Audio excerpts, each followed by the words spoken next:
యేసుక్రీస్తు నామములో మీ అందరికీ ప్రభు పేరిట శుభాభివందనాలు తెలియజేస్తున్నాం.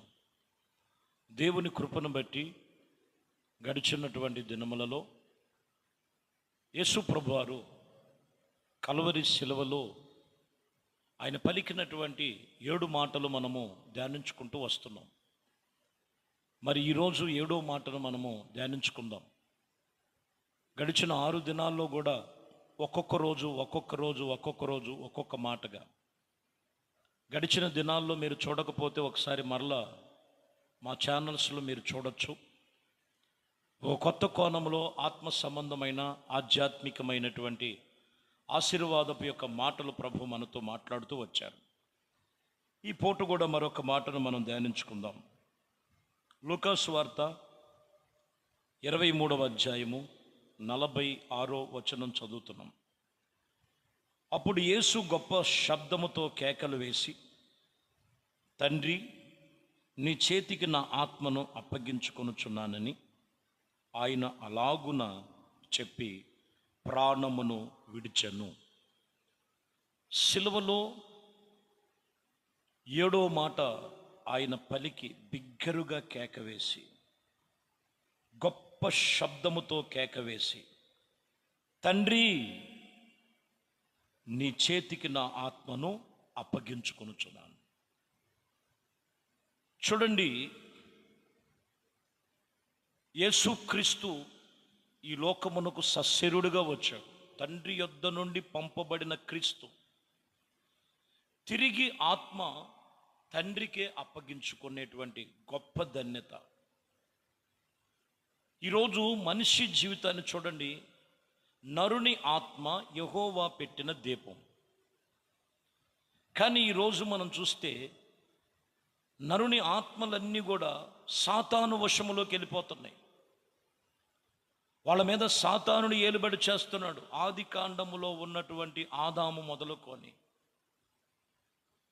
మలాకి గ్రంథములో ఉన్నటువంటి పరిస్థితుల వరకు ఇదిగో ఎంతోమంది చెరలోనికి వెళ్ళిపోయారు. ప్రభు చెబుతున్నాడు ఇక్కడ కొత్త కోణములో మాట్లాడుతూ, అక్కడ మాట్లాడుతున్నటువంటి మాట ఏంటో తెలుసండి. నా ఆత్మను నీ చేతులకు అప్పగించుకొనుచున్నాను. ఈరోజు దేవుని వాక్యము సెలవిస్తున్నటువంటి మాట, ఖచ్చితంగా నువ్వు దేవుని సన్నిధిలో నిలిచిన అనుభవం ఉన్నట్లయితే, ప్రభు ఎలాగ మృతి పొంది పునరుద్ధానుడై లేచాడు, అలాగునే మరణము నుండి జీవములోనికి దాటి ఉంచుతున్నాను అని చెప్పినటువంటి మాటలు మీరు సత్యమును మీరు జ్ఞాపకం చేసుకోవాలి. వాక్యం చెబుతున్నటువంటి మాట ఇదే, ఆత్మను దేవునికి అప్పగించుకోవాలి. భూమి మీద ఉండగానే నీ ఆత్మను ఏలిబడి చేసేది ఎవరు? కొన్ని చీకటి దురాత్మలు, కొన్ని వ్యసనమైన బానిసత్వము, బలహీనతలు, అనేకమైనటువంటి విషయాలలో ఇక్కడ గమనించినట్లయితే మీరు గమనించాలి. యేసుక్రీస్తునకు నువ్వు అప్పగించుకుని ఆయన నీ ఆత్మను ఆయన సన్నిధిలో ఉండాలి. అదే అట్టివారే పరలోక రాజ్య వారసులుగా ఉంటారని వాక్యం చెప్తూ, అపోస్తుల కార్యములలో 7వ అధ్యాయము 9వ వచనములో 59వ వచనములో స్టెఫెను భక్తుడు మనం కనపడతారు. అక్కడ కూడా స్టెఫెను భక్తుడు చూడండి 7:59లో ప్రభువును గురించి మొరపెట్టుచు, యేసు, ప్రభువా నా ఆత్మను చేర్చుకొనమని స్టెఫెను పలుకుచూ ఉండగా వారు అతనిని రాళ్లతో కొట్టి చంపిరి. ఎవరికి అప్పచెప్పాడండి? నా ఆత్మను నీ చేతులకు అప్పగించుకుంటున్నాను. నరుడికి కాదు నేను అప్పగించుకోవలసింది. బదులు దూషించలేదు ఎక్కడ. ఆఖరికి చెబుతున్నటువంటి విషయం ఏంటో తెలుసా? ఇదిగో చంపిన వారి మీద ఏ పాపము మోపొద్దయ్యా, వారిని క్షమించమని ఒప్పుకున్నాడు ఇక్కడ స్టెఫెన్. దేవుని గురించి తెలుసుకొని, యేసుక్రీస్తుని గురించి తెలుసుకొని స్టెఫెను భక్తుడు ఆయన పలికిన మాట ఏంటో తెలుసా? నా ఆత్మను చేర్చుకో, నీ రాజ్యములు చేర్చుకో, నీ హక్కును చేర్చుకో. ప్రతి ఒక్క ఆత్మ ఆయన దగ్గర ఉండాలండి. ఆయన దగ్గర చేర్చబడాలంటే భూమి మీద ఉండగానే యేసుక్రీస్తును చేర్చుకో. యేసుక్రీస్తుని సొంత రక్షకునిగా చేర్చుకో. ఆయన కలువరి సెలవులో ప్రాణము పెట్టి ఆత్మను అప్పగించుకునటానికి కారణం ఏంటో తెలుసా? లోకములో ఉన్న ఆత్మలన్నీ ఆయన వశములోనికి రావాలి. సాతాను వశములో ఉన్నాయి ఆత్మలు. సాతాను వశబారణ పడినటువంటి ఆత్మలను యేసుక్రీస్తు సన్నిధిలో ఆయన ఆత్మలకు కాపరి, ప్రధాన కాపరి. ఇదిగో ఆయన ఇశ్రాయేలు నడిపించినటువంటి గొప్ప కాపరి. ఆయనకు మనము అప్పగించుకోవాలి. వాక్యం చెప్తున్న మాట.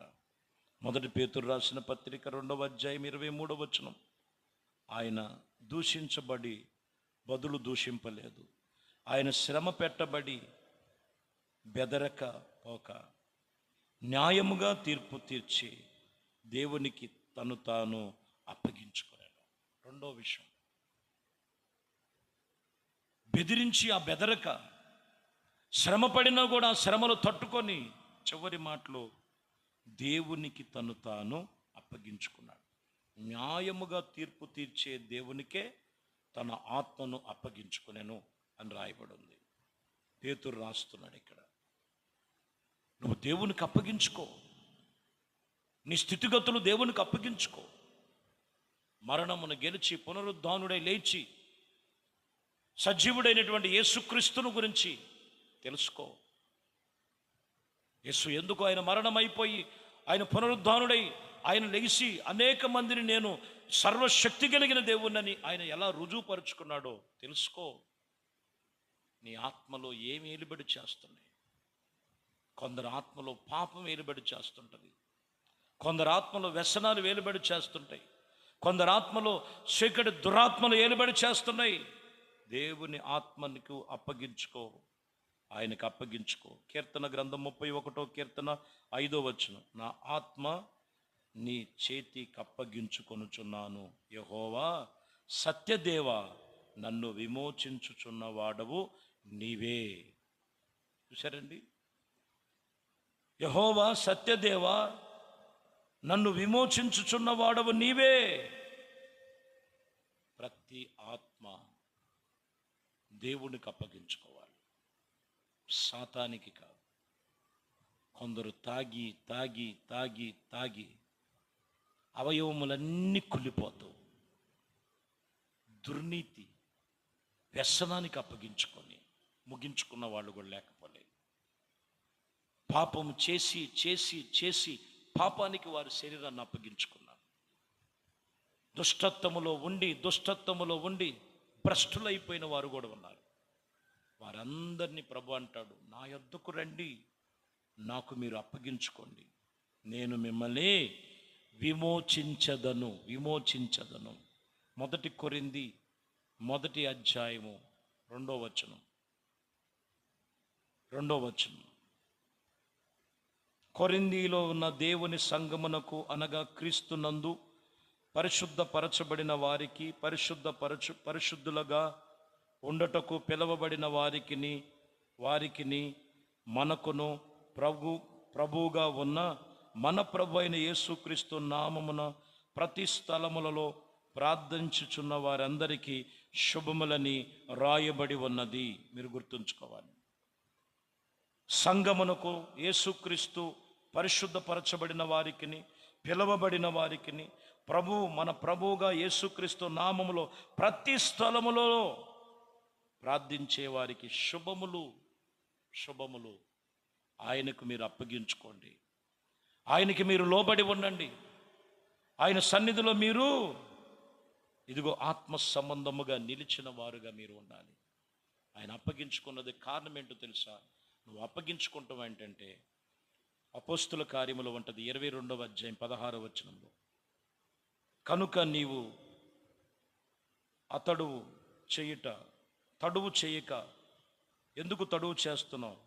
లేచి ఆయన నామమును బట్టి ప్రార్థన చేసి బాప్టిసము పొంది నీ పాపములు కడిగి వేసుకొనమని చెప్పాను.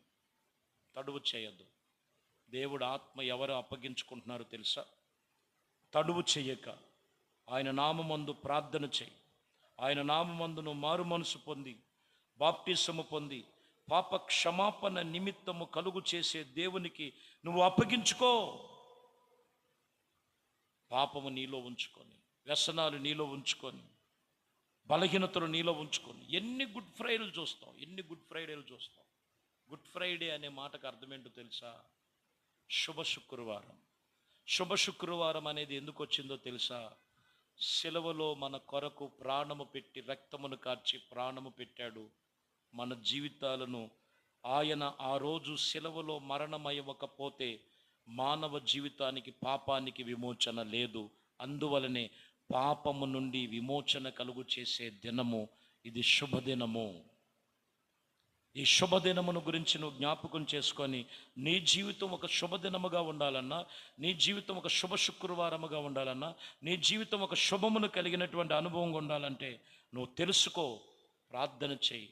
నీలో ఉన్న బలహీనత, నీలో ఉన్న వ్యసనము, నీలో ఉన్న పాపము, నీలో ఉన్న దుర్నీతి విడిచిపెట్టి ప్రభు సన్నిధిలో బాప్తిసము పొంది నీ ఆత్మను దేవునికి అప్పగించుకో. నీటి మూలముగా, ఆత్మ మూలముగా రక్షించబడితేనే కానీ పరలోక రాజ్యము వారిది కాదని గుర్తుంచుకో.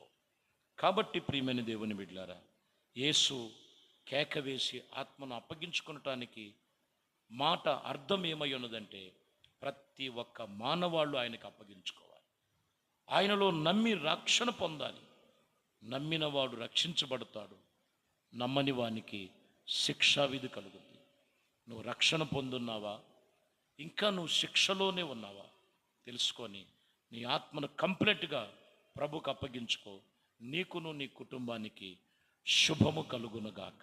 ప్రార్థన. పరిశుద్ధుడా, ప్రేమ స్వరూపి, దయగలిగిన మా ప్రభువా, మీ శ్రేష్టమైన పరిశుద్ధ నామమును బట్టి మీకు స్తోత్రములు చెల్లిస్తున్నాను. నీ కృప, దయా సంకల్పమును బట్టి, ఇచ్చిన ఈ సమయమును బట్టి స్తోత్రం. సిలువలో 7వ మాట, ఆత్మను అప్పగించుకొనొచ్చు. ప్రతి మనుషుడు తను తాను అప్పగించుకొని, తను తాను ఏ రీతిలో ఉన్నాడో తెలుసుకొని, పాపము, వ్యసనమును, దుర్నీతి, చిక్కు సమస్యలు, నాశనకరమైన గుంట, చీకటి కలిగిన చోటు, అగాధ కలిగినటువంటి చోటు నుంచి లేవనెత్తండి. అందులో నుంచి లేవలేకపోతున్నారు. వాటిలోంచి లేవనెత్తి ఉన్నతమైన పిలుపును పిలిచిన, పిలుపుకు తగినట్లుగా జీవించే జీవితం తమ ఆత్మలు అప్పగించుకొని క్రీస్తు కొరకు జీవించే జీవితం ప్రతి ఒక్కరికి దయచేయమని, మహిమ, ఘనత, ప్రభావాలు మీకే పొందుతారు. నజరేయుడైన యేసుక్రీస్తు నామములో ప్రార్థించి వేడుకొనుచున్నాము తండ్రి. ఆమేన్. ప్రభు మిమ్మల్ని దీవించి ఆశీర్వదించును.